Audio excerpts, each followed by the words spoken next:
Hi everyone, I'm Mai and you're watching Nurses Jewelry, and I wanted to show you guys a classic gift wrap with a clothing box. This is an apparel box. You can get these in different department stores if you're getting someone something to wear, whether it's a sweater, jeans, any type of clothing. You can also use this for different types of gifts as well. On many occasions I've had, some gift in the middle and then I put it with filler. Once I did a gift where it was like 3, I think, stacked boxes. Each of them had something in it with a bunch of, candies and stuff like that. It was pretty heavy, but it was a really nice gift, and I wanted to show you guys how to wrap this. Now, it's basic gift wrapping. Not everybody knows how to do it though, and I know a lot of us are visual, so I wanted to show you guys specifically. What you're going to need is your apparel box, no matter what the size. Some of them come, twice the size of this. Some of them come, smaller if it's for a hat, gloves, stuff like that. So it doesn't matter the size.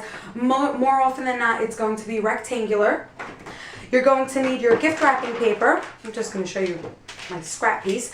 Gift wrapping paper. Now in this case, because I'm using glossy gift wrap paper, I'm also going to be using glossy scotch tape. And now you'll see, I'm going to do a video tutorial about the different scotch tapes to use in gift wraps. In this case, because it's glossy, don't use the milky matte one. If you're using glossy paper, you want to use the shiny one. Otherwise, you're going to see that the matte scotch tape all over the wrapping paper. It doesn't look nice. And you're going to need some curling ribbon. It could be string, it could be cotton string, twine, it could be gross grain ribbon, or any type of ribbon that you want, velvet ribbon, satin ribbon, and you're going to need scissors. So to start, I'm going to pull up my gift wrap paper over here. And now, the way I usually do it with stuff like this is I'll kind of measure with my eye approximately how much I need to see if I have enough in the length, which I do. So considering I know that I have enough in my length over here to cover this, top to bottom, all I need to do is cut the width. Okay? So I'm going to bring it to the edge over here. I'm going to leave some on this side and some on this side, because basically those are the sides that I need in order to close. Now the thing is that there are 2 ways to do this, and I'm just going to show you guys quickly without showing you really. You can, if you measure it this way, let's say, and you've got your 2 cuts on these sides, then your folds, these types of folds, are going to be on these ends. In this case, because I'm doing it this way, and you can do it any way, it doesn't matter, because I'm doing it this way, I'm going to have my folds on the longer ends. So you can do it any way you want, and I'm doing it this way in order to save on wrapping paper, somewhat. Okay, so I'm just doing it according to the eye. What you want to make sure is that you have enough on either panel to go over the side. So it should be at least a little more than halfway. I'll usually go beyond here just to be 100% sure, because you can always cut extra off, but you can't really, burn more wrapping paper onto your original piece.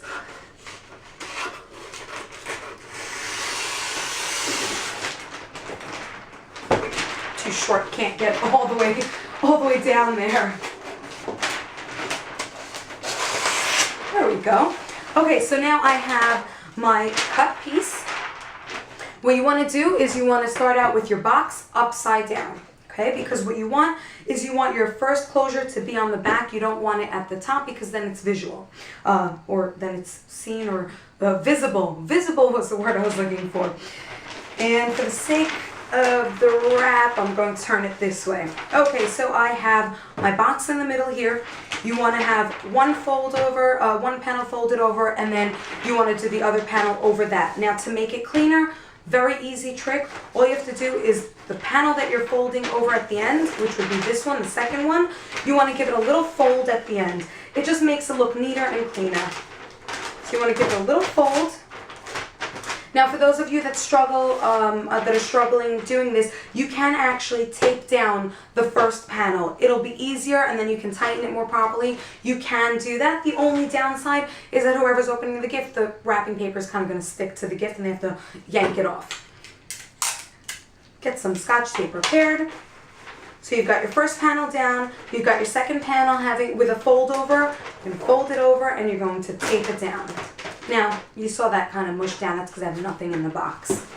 Okay, so now we're ready for our side panels. So you can see I did cut a lot more than I needed to, and that's perfectly fine. I know how to, deal with that, and I'll show you guys how to deal with that as well. Instead of sitting there and, oh, okay, let me sit there and cut, well, in this case I actually would, but instead of having to sit there each time to cut off, some excess paper, you can actually fold it in. It'll be a little less neat, but you can fold it in. So you still have your box upside down. The back is towards you. You want to fold over your corners first, okay? And now if you've seen my video where I did this one, I was folding over this first, which you can also do. There are different ways to gift wrap. In this case, I want to do these folds first because I want this to be the clean fold on top. Whereas if I were to do this first, then I would have to do this next, and then these folds would be here. And you know what? I can actually show you both ways. Why not? So to start, you want to push in these corners, okay? And now you do want to take the time to make sure that your corners are, set in. You want to push down into this corner over here, and you want to create a triangle, okay? So you've got that triangle there. Same thing with the top. You want to push into that corner up here, and you want to crease that triangle area. Do the same thing on the other side. Push down into here and just crease that triangle. It'll just make things a lot neater and a lot easier to do.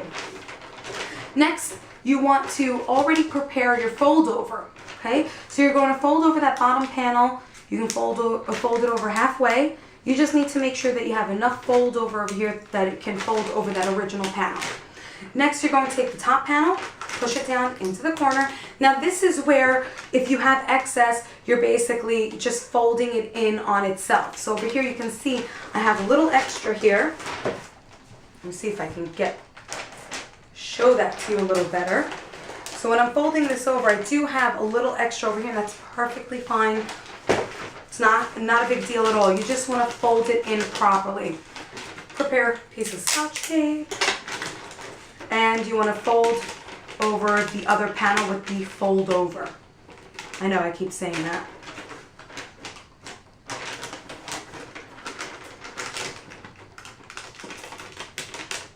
Alrighty.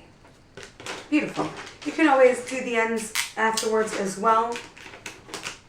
And you don't have to use as much tape as I'm using either. You can do really small pieces, especially on glossy gift wrap paper. It sticks really, really well.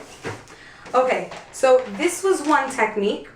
So I've got the big panels folded over, and over here I'm going to show you guys the other technique where I'm first starting with the big folds. So I'm going to fold this in, and my triangle is going to be right here, okay? And I'm going to have another triangle right here. Same concept. You want to bring this up, okay? And you want to do that triangle. Now the triangle over here, it may get a little difficult, but you want to fold it over. The way I do it is I'll basically pull this out. But you see I also have a little extra over here. So I'm going to fold this in. I'll do it again on the other side. You want to bring this up. You want to fold it down. You can pull over here. That'll help you set it up. I've got a little extra right there, which I'm going to fold backwards.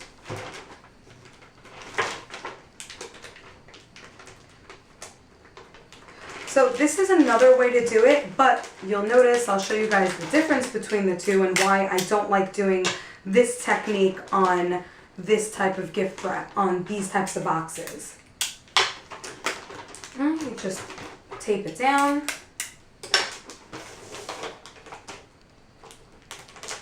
Okay, so I want to just show you guys the difference before we finish up with the ribbons. So this was the second technique, and you'll notice how, first of all, you've got this open up here, which you can do a fold over with, but then this might get a little bulky and a little, bulky. And I just feel like the triangles here, it doesn't look right. In my opinion, this technique looks a lot better, but again, whatever is easier for you, whatever you decide to do.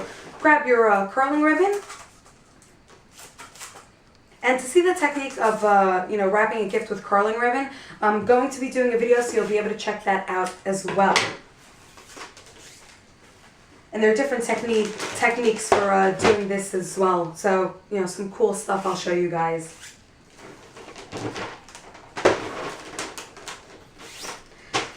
Now I've got a lot of excess ribbon. What I'll usually do is I'll usually cut this off and I'll, pack these up together. I'll curl these, and then I'll use this as part of the bow.